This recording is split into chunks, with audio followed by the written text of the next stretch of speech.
ভাই এবং বোনের সম্পর্ক যে কত মধুর আজকের এই গল্প থেকে আপনারা বুঝতে পারবেন। ভাই অনেক রাত্রে ভাইয়ের ফোনে ফোন আসলো বোনের।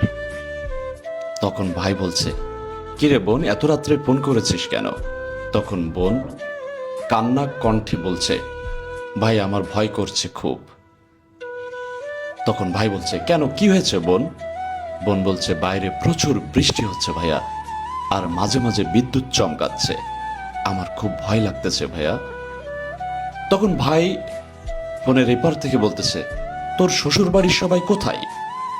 বোন তখন বলছে, ঘরের বাইরে থেকে তালা দিয়ে ওরা সবাই বেড়াতে গেছে, বাড়িতে আমি একা।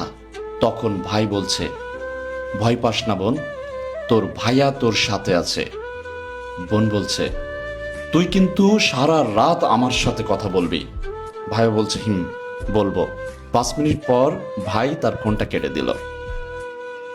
ফোনটা কেটে দেওয়ার পরে মেয়েটা আরো বেশি ভয় পেয়ে চিৎকার করে কান্না শুরু করলো। ঠিক 30 মিনিট পর তার ভাই তাকে ফোন দিল। ফোন দিয়ে বলছে, হ্যালো। তখন বোন আরো জোরে জোরে কান্না কান্না কণ্ঠে বলছে, তুই ফোন কেটে দিলি কেন সেটা বল, আমি অনেক ভয় পাইছি।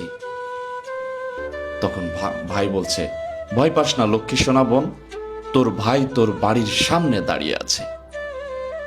তখন বোন বলছে, এই ঝড় বৃষ্টির রাতে তুই বাইরে দাঁড়িয়ে আছিস? তখন ভাই বলছে, সারা রাত তোর জন্য আমি দরকার হলে বাইরে দাঁড়িয়ে থাকব। এভাবে ওদের ভাই বোনের মধ্যে কথা হতে থাকে। কিন্তু হঠাৎ মেয়েটি ঘুমিয়ে পড়ে। পরের দিন সকালবেলা থেকে মেয়েটি ওর ভাইকে ফোন দেওয়ার চেষ্টা করে, কিন্তু ফোনটা বন্ধ ছিল। মেয়েটি জানতে পারে ওর ভাইকে আর খুঁজে পাওয়া যাচ্ছে না।